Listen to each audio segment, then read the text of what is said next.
तो hello friends, class 12th chemistry के दो महत्वपूर्ण न्यूमेरिकल जो कि भाई 5 नंबर के एग्जाम में पूछे जाते हैं। ठीक है, तो आज बहुत ज़्यादा ही मोस्ट इंपॉर्टेंट न्यूमेरिकल देखेंगे जो कि हर साल आपके एग्जाम में पूछे जाते हैं। ठीक है, एग्जाम के लिए बहुत ज़्यादा ही महत्वपूर्ण न्यूमेरिकल्स हैं। तो यार प्लीज़ वीडियो को लास्ट तक देखना, आप स्किप ना कीजिएगा क्योंकि बहुत कम टाइम बचा हुआ है। ठीक है, तो इन न्यूमेरिकल्स को बहुत ही आसानी से हम देखेंगे। ठीक है, तो चलो बात करते हैं रिएक्शंस को, बिना टाइम वेस्ट किए देखते हैं। ठीक है, हर साल पूछे जाते ज़्यादातर।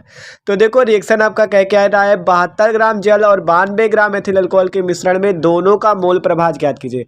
तो मोल प्रभाज वाला क्वेश्चन तो यार गारंटी के साथ पूछा जरूर जाता है। ठीक है, भले नंबर बदल जाए, 72 की जगह कुछ भी हो जाए, लेकिन मोल प्रभाज वाला पूछा जरूर जाता है। तो देखो सिंपल 72 ग्राम जल कहा गया तो हमने यहाँ पे लिख दिया 72 ग्राम जल। ठीक है, अब मोल प्रभाज निकालने के लिए आपको सबसे पहले इस जल का अणुभार निकाल लेना है। जल का सूत्र होता है H2O। यहाँ हाइड्रोजन का 1 अणुभार और ऑक्सीजन का 16, तो 1 × 2 + 16 = 18 हो जाएगा। ठीक है, जल का अणुभार कितना आ गया, 18। अब आगे क्वेश्चन में कहा गया था 92 ग्राम एथिल अल्कोहल, तो सिंपल ये लिख देना है। अब यहाँ पे क्या करना है, एथिल अल्कोहल का भी अणुभार निकाल लो। कार्बन का 12 होता है तो 12 × 2, हाइड्रोजन का 1 होता है तो 6 हाइड्रोजन, तो 1 × 6, ऑक्सीजन का 16 होता है तो +16। ठीक है, अब 12 दूनी 24 + 6 + 16 जोड़ दोगे तो कितना आ जाएगा भैया, 46।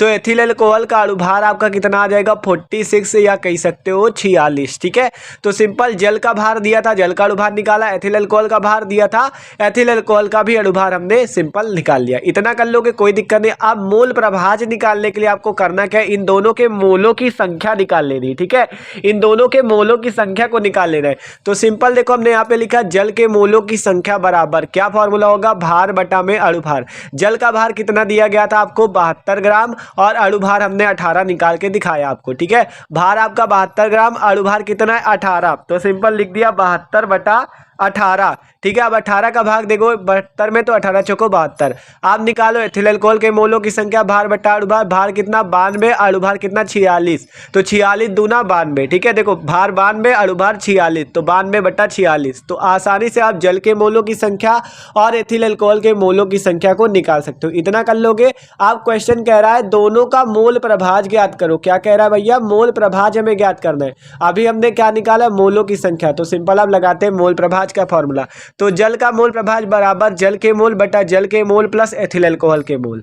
तो जल के मोल कितने आए थे, 4 बटा 4 + 2, तो 4 बटे 6 आ जाएगा। ठीक है, तो 4 अब यहाँ 2 से काट दो तो 2 बटा 3, 2 दूनी 4, 2 3 6, तो ये आ गया जल का मोल प्रभाज एकदम आसानी से। ठीक है, कुछ नहीं रखा, मोल प्रभाज निकालना एकदम आसान है। ठीक है, अब एथिल अल्कोहल का मोल प्रभार निकालना है तो सिंपल एथिल अल्कोहल के मोल बटा विलियन के कुल मोल। विलियन में कितने लोग, जल और एथिल अल्कोहल, इसीलिए लिखना है जल के मोल प्लस एथिल अल्कोहल के मोल।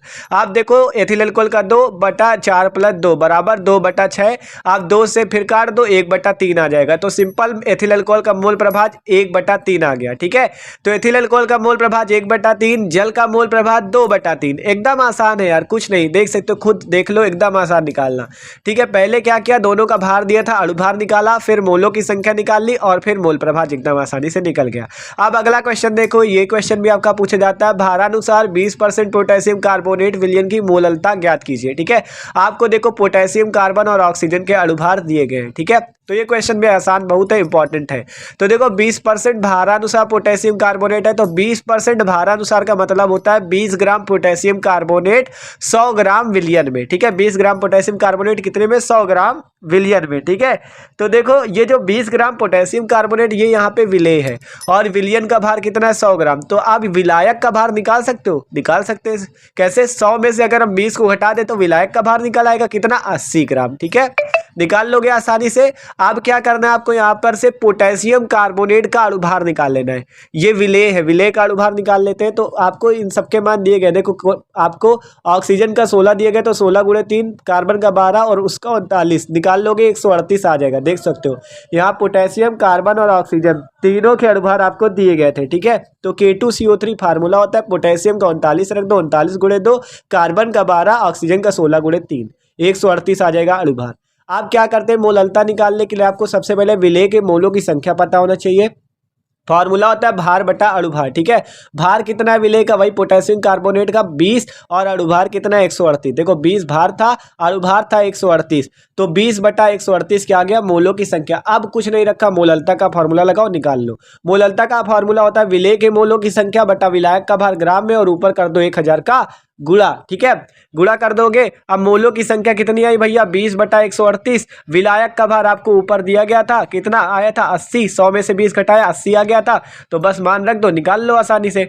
तो देखो विलेय के मोलों की संख्या हमने रख दी 20 बटा में 138। ठीक है, कितना ही है 20 बटे 138, यही मोलों की संख्या हमने निकाली 20 बटे 138।